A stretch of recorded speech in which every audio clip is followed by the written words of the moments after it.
کمین کردن.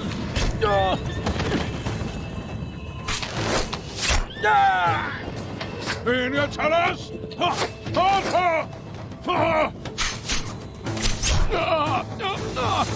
از خان محافظت کنید. خان از خان محافظت کنید. موقعیتتون افسره. ارتغرل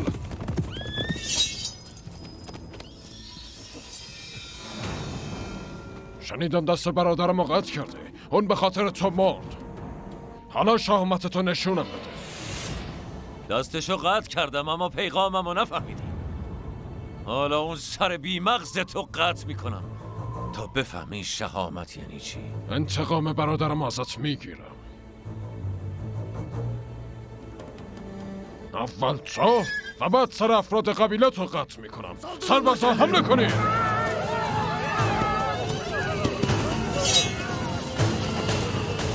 یا الله!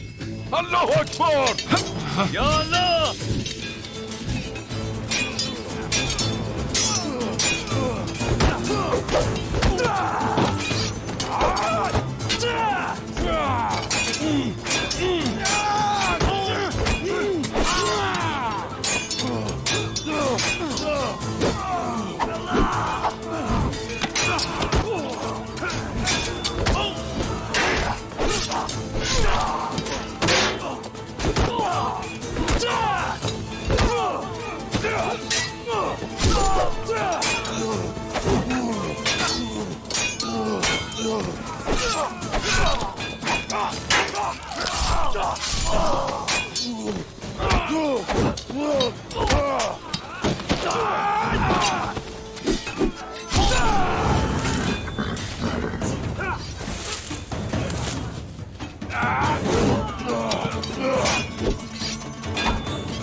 بعد که گفتم انتقام برادرم ازت میگیرم ارتغرل.